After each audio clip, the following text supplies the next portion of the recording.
Hi hello Jaya TV நேயர்களுக்கு வணக்கம். சுவையும் ஆரோக்கியமும் நிறைந்த கமகம சமையல்ல இன்னைக்கு நம்ம பார்க்க போறது நெல்லிக்காய் துவையல். இந்த ரெசிபியை பண்றதுக்கு தேவையான பொருட்கள் என்னென்னு பார்க்கலாம். நெல்லிக்காய் துவையல் செய்ய தேவையான பொருட்கள்: நெல்லிக்காய் 5, காய்ந்த மிளகாய் 3, இஞ்சி 1 துண்டு, தேங்காய் திருவல் சிறிதளவு, சின்ன வெங்காயம் 5, உளுத்தம்பருப்பு 1 டீஸ்பூன், கறிவேப்பிலை சிறிதளவு, உப்பு தேவையான அளவு, எண்ணெய் தேவையான அளவு. நெல்லிக்காய் துவையல் பண்ணுறதுக்கு தேவையான பொருட்கள் என்னென்னு பார்த்தாச்சு. எப்படி பண்ணுறதுன்னு இப்போ பார்க்கலாம். இப்போ ஃபஸ்ட்டு பார்த்திங்கன்னா நம்ம ஒரு பேன் வச்சுருக்கோம். இதில் கொஞ்சமாக இப்போ துவையலுங்கிறதுனால ரொம்ப கம்மியாக எண்ணெய் சேர்த்தா போதும். 1 டீஸ்பூன் அளவுக்கு சேர்த்தா போதும். இப்போ உளுத்தம்பருப்பு முதல்ல நம்ம சேர்த்துக்கலாம்.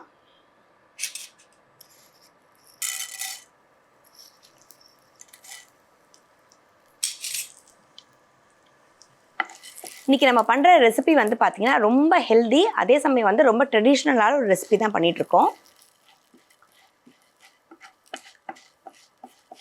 ஒரு சின்ன துவையலாக இருந்தால் கூட இது ரொம்ப ரொம்ப ஹெல்தியான ஒரு துவையலுங்க.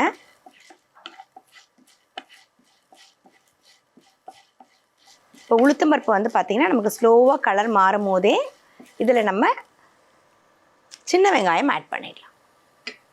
ஒரு 5 சின்ன வெங்காயம் போட்டால் போதும். இப்போ சின்ன வெங்காயம் வேண்டாம் அப்படிங்கிறவங்க பூண்டு பல் கூட இங்கே சேர்த்துக்கலாம்.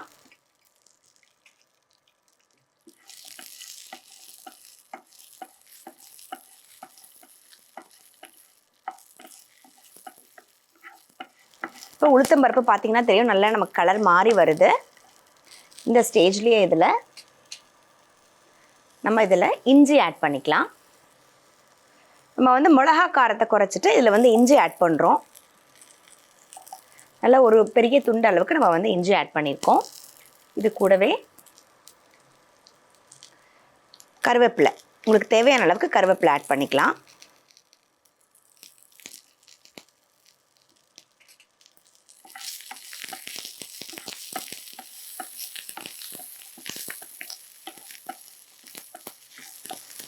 அடுத்ததாக இதில் நெல்லிக்காய் ஆட் பண்ண போகிறோம். நெல்லிக்காய் பார்த்தீங்கன்னா நம்ம ஸ்லோ ஃபயரில் வச்சு தான் குக் பண்ணணும். நெல்லிக்காய் அப்படின்னும் போதே நமக்கு தெரியும், இது பார்த்தீங்கன்னா அந்த அளவுக்கு நமக்கு ஒரு இம்யூனிட்டி பூஸ்டர் தான் இது. அவ்வளோ விட்டமின் சி இருக்குது நமக்கு. ஆரஞ்சை விட பார்த்தீங்கன்னா நமக்கு 20x அளவுக்கு நமக்கு இதில் விட்டமின் சி இருக்குது. ஸோ அதனால் நெல்லிக்காய் நம்ம அடிக்கடி சேர்க்கும் போது நமக்கு நல்ல ஒரு ஹெல்த் பெனிஃபிட்ஸ் இருக்கும். முக்கியமாக பார்த்தீங்கன்னா இம்யூனிட்டி நமக்கு பில்டப் ஆகிடும். ஏன்னா சின்ன பசங்கள்லேருந்து பெரியவங்க வரைக்கும் பார்த்தீங்கன்னா நமக்கு ஏதாவது ஒரு பிரச்சனை வருது அப்படின்னாலே நமக்கு இம்யூனிட்டி கம்மியாகும் போது தான் வரும். ஸோ அதனால் நெல்லிக்காய் நம்ம அடிக்கடி சேர்க்கும் போது நமக்கு பார்த்தீங்கன்னா நோய் எதிர்ப்பு சக்தி ஜாஸ்தி ஆகிறதுனால நமக்கு எந்த நோயும் டக்குன்னு நமக்கு அஃபெக்ட் பண்ணாது. இப்போ நம்ம இதில் நெல்லிக்காய் சேர்த்தாச்சு. நெல்லிக்காய் சேர்த்ததுக்கப்புறம் நம்ம சிம்லேயே தான் இது குக் பண்ணணும். அப்போ தான் பார்த்தீங்கன்னா இதோடைய அந்த கசப்பு தட்டாது. அதே சமயம் பார்த்தீங்கன்னா நமக்கு இதில் இருக்க நியூட்ரியன்ஸ் நமக்கு போகாமல் இருக்கும். அடுத்ததாக இதில் நம்ம தேங்காய் ஆட் பண்ணிக்கலாம். தேங்காய் வேணாங்கிறவங்க நீங்கள் 1 ஸ்பூன் எள்ளு கூட நீங்கள் வறுத்து சேர்த்துக்கலாம், ரொம்ப நல்லாயிருக்கும். தேங்காய் கூடவே நம்ம காஞ்ச மிளகாயும் சேர்த்துடலாம். ஒரு 3 காஞ்ச மிளகா போட்டால் போதும். உங்கள் காரத்துக்கு ஏற்ற மாதிரி நம்ம போட்டுக்கலாம். அதே மாதிரி நெல்லிக்காய் பார்த்தீங்கன்னா நமக்கு நல்ல ஒரு ஹேருக்கு ரொம்ப நல்லா பூஸ்ட் பண்ணி கொடுக்கும். ஸோ ஹேரை பார்த்தீங்கன்னா இப்போ முடி வளரல அப்படிங்கிறவங்க, அதே மாதிரி கொட்டுதுங்கிறவங்களுக்கு ரொம்பவே நல்லது இந்த நெல்லிக்காய். அதே மாதிரியே பார்த்தீங்கன்னா நமக்கு சுகர் லெவலில் நம்ம நல்லா கண்ட்ரோல் பண்ணி கொடுக்கும். டயபிட்டிஸ் இருக்கவங்கலாம் ரெகுலராக பச்சையாக பார்த்தீங்கன்னா ஒரு நெல்லிக்காய் சாப்பிட்றது ரொம்ப நல்லதுன்னு சொல்லுவாங்க.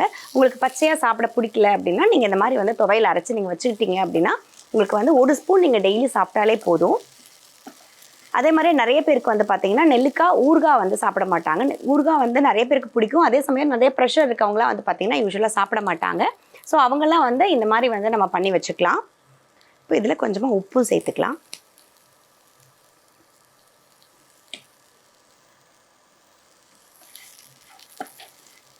அதே மாதிரி ஸ்கின்னுக்கு பார்த்தீங்கன்னா நம்மளுடைய நெல்லிக்காய் அவ்வளோ நல்லது. ஏன்னா ஸ்கின்னை பார்த்தீங்கன்னா நமக்கு நல்ல ஒரு ஹைட்ரேட்டடாக வச்சுக்கும்.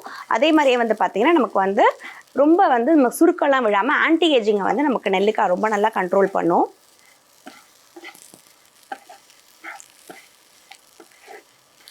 ஸோ இப்போ எல்லாமே சேர்ந்து நமக்கு நல்லா வதங்கிடுச்சு. யூஸ்வலாக வந்து பார்த்திங்கன்னா நம்ம வந்து துவையலில் புளி வைப்போம். இன்றைக்கி வந்து பார்த்திங்கன்னா நம்ம புளி வைக்க வேண்டாம். ஏன்னா நெல்லிக்காயிலே நமக்கு வந்து அந்த புளிப்பு இருக்கும். ஸோ இப்போ வந்து பார்த்திங்கன்னா நம்ம வந்து எல்லாம் வதக்கி நம்ம வந்து வச்சாச்சு. இப்போ இது வந்து கொஞ்சம் நல்லா ஆறுனதுக்கப்புறம் நல்லா குறைன்னு அரைச்சி எடுத்துகிட்டு வந்துடலாம். நான் சொன்ன மாதிரி நெல்லிக்காய் துவையல் வந்து பார்த்திங்கன்னா நம்ம வந்து நல்லா கோர்ஸாக வந்து அரைச்சி கொண்டு வந்தாச்சு. இது வந்து பார்த்திங்கன்னா நீங்கள் வந்து ஒரு வாரம் வச்சுருந்தா கூட நமக்கு ஒன்றுமே கெட்டு போகாது. இது வந்து பார்த்திங்கன்னா நல்லா சூடான சாதத்தோட, அதே மாதிரி வந்து தயிர் சாதத்தோட, இட்லியோட, தோசையோட, சப்பாத்தியோட எல்லாத்தோடையுமே வந்து பார்த்திங்கன்னா நல்லா கம்பைன் ஆகும். அதே மாதிரியே நான் சொன்ன மாதிரி ஹெல்த் பெனிஃபிட்ஸ் நிறைய இருக்கிற ஒரு துவையலுங்கிறதுனால நீங்கள் வந்து எது கூடயுமே சாப்பிடலன்னா கூட நீங்கள் வந்து ஒரு ஸ்பூன் சும்மா எடுத்து சாப்பிட்டாலே நமக்கு வந்து அவ்வளோ ஹெல்த் பெனிஃபிட்ஸ் இருக்கும். ஸோ இது வந்து பார்த்திங்கன்னா நல்ல வந்து குளுமைங்கிறதுனால நமக்கு வந்து வயிற்றுக்கு நல்ல வந்து பார்த்திங்கன்னா ஒரு குளிர்ச்சி தரும். அதே மாதிரி வந்து பார்த்திங்கன்னா நமக்கு வந்து ஹேருக்கு, ஸ்கின்னுக்கு எல்லாத்துக்குமே ரொம்ப நல்லது. இது வந்து பார்த்திங்கன்னா நம்ம வந்து கருவேப்பிலை ஆட் பண்ணியிருக்கோம். ஸோ அதனால் இது கூட வந்து விட்டமின் சி, அது கூடவே நமக்கு வந்து அயனும் ஆட் ஆகிடும். அதே மாதிரி நம்ம சின்ன வெங்காயம் ஆட் பண்ணியிருக்கிறதுனால நல்லா வந்து ஒரு இம்யூனிட்டி பூஸ்டிங் நமக்கு வந்து கொடுக்கும்.